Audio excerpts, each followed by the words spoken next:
All right, so in this module, let's dive a little bit deeper into keyword research, and let me show you how you can start a foundation of having a great listing by looking at keywords that are great for your niche or that your competitors are getting sales from. Let's hop into a screen share right now. So now let's talk about all the different sources that you can build keywords with so that when you make your listing, you are ready to go to advertise. Now, I'm not going to go deep into this topic. I could probably do a 4-hour class on keyword research. There's so many different ways to do it. Some of our other tools and podcast episodes we've done, like there's this one I've done a few times called the Bali Blast. I like naming strategies after like exotic places and stuff where I go visit. Maldives honeymoon strategy. There's like a, podcast and training videos. We've done that, but here's just an overview so you know where to look. The first place to look is not even in Helium 10 at all. You can start off with a good list of keywords by looking at what is called the Product Opportunity Explorer. This is free for all Amazon sellers. You don't even have to have brand registry, although we do suggest to use brand registry. A lot of what Destiny talks about in this program, you need brand registry for. But check some of your existing competitors and then put their ASIN in and see what niches they're in. And then in those niches, Amazon tells you some of the top 10, 20, 30, sometimes more keywords that are in that product niche. And so that's usually a great place to start when you are talking about starting your keyword research.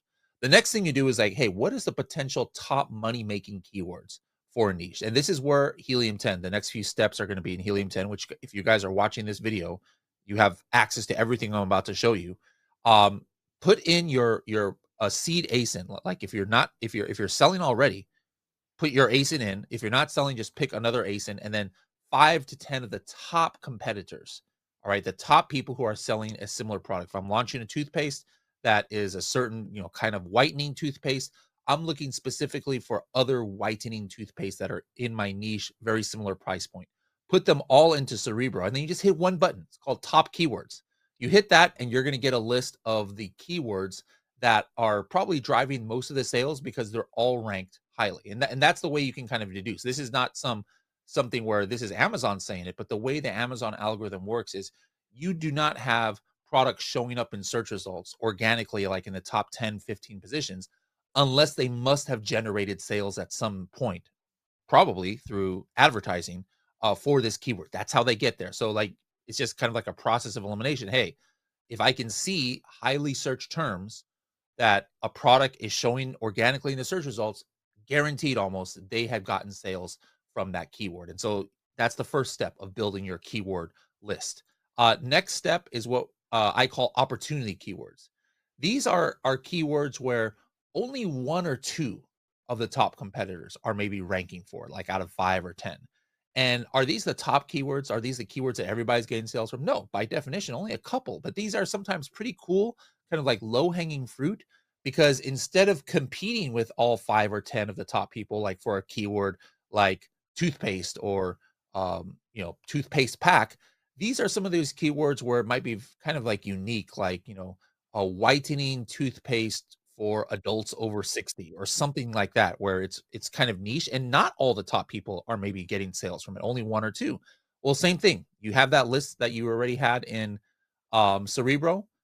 Hit the button opportunity keywords, just one button, and then now a list of keywords came up. This one that I was doing here in these examples is for actual product that I started selling, a coffin shaped letterboard. And so just with one click, I could see that, hey, these aren't the top keywords, but you can see stuff like Gothic wedding decor.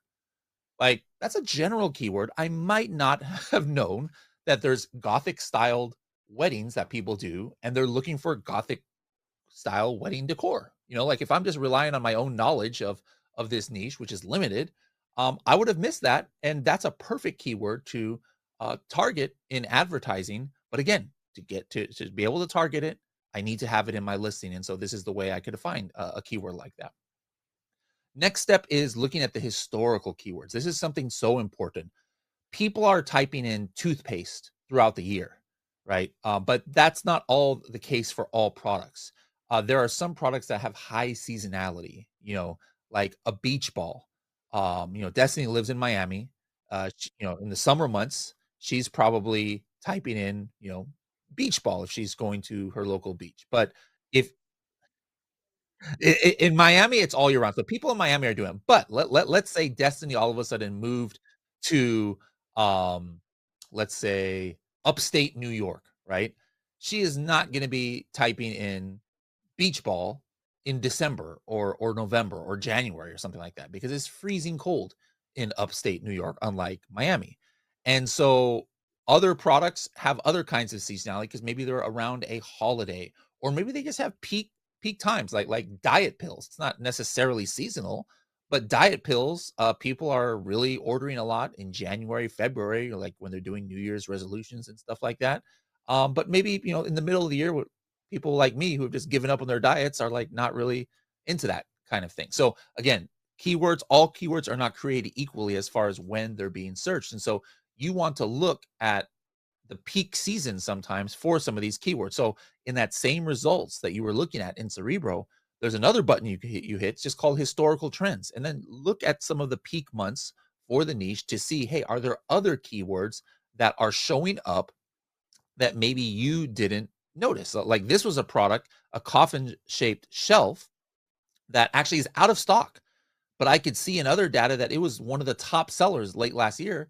Well, I want to know what keywords it was getting sales from. If I just look at it right now, it's not getting any sales because it's out of stock. It's not on Amazon. But I can take this kind of like time machine and say, hey, what would have Cerebro shown me in November of last year when it was selling, really well? And so that's another thing that I can do here, getting your historical keywords and adding that to your list. Another source for keywords from Amazon is something called Amazon Brand Analytics Top Search Terms. This is something that comes directly from Amazon. They made it available for all brand registered sellers. The Opportunity Explorer, you could just be a seller without brand registry and get it. But this one, you have to have brand registry. And basically, it's a list that shows every week and even every day what are the top like 3-4 million search terms. And then of those search terms, who are the which products are the top 3 clicked. So it's like really showing what is the buyer intent for a lot of keywords. And so we have a tool in Helium 10 that has this all in a database. It's called Black Box ABA.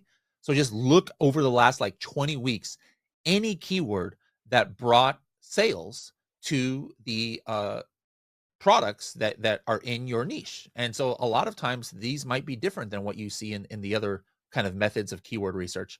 I said like coffin shelf, as you can see here for this one niche, it's showing up every single week. But some of these, there might have just been some random thing where in an Amazon auto advertising campaign, they just happen to show me randomly for some keyword or another product, and it never again was ranking for it. But this is going to pick up on it if it had gotten sales. So like again, you're going to have keywords that you would have thought are irrelevant, but somebody um typed in the word glass coffin, which doesn't exist on Amazon, and they ended up buying this other top selling coffin shelf. And so if that coffin shelf is similar to mine and it got a sale from glass coffin, why can't I get a sale potentially from glass coffin? And so again, if I want to target that in advertising, I've got to have that keyword in my listing. uh Another two more steps here. Another step is looking at the ad strategy of your competitors. You guys will notice, as you progress in advertising on Amazon, it's not set it and forget it.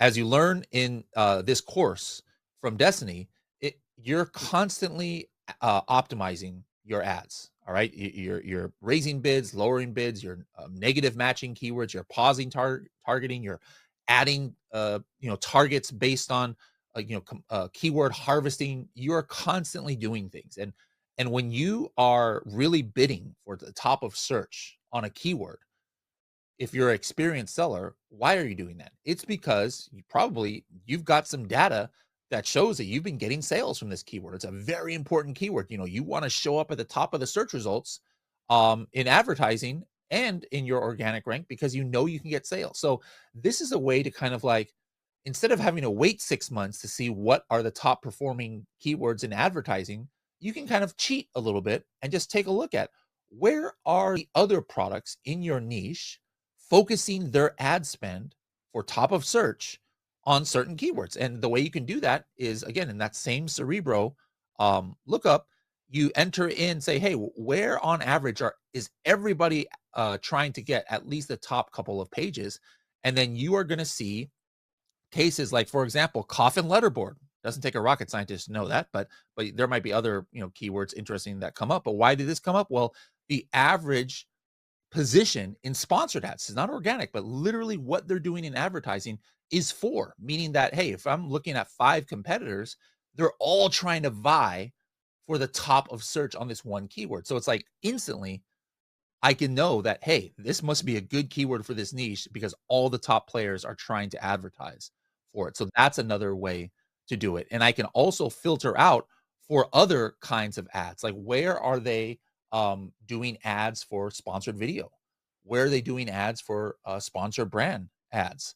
And then that's a way that you can kind of like, hey, based on what my competitors have been doing, I can take some cues and then try it out for myself. Just because a competitor is doing it doesn't mean you're guaranteed to have instant success on it, but at least it's a starting point where you're not just having to do research from the get go.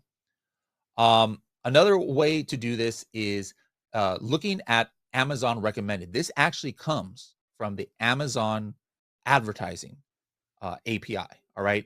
This is kind of like Amazon has a scoring system internally. Only Helium 10 has access to this for some weird reason. I don't know why.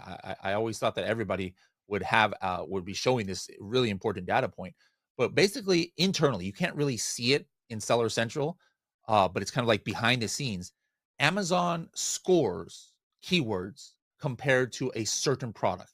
So every product has like 1,000 keywords about that Amazon has scored as far as relevancy.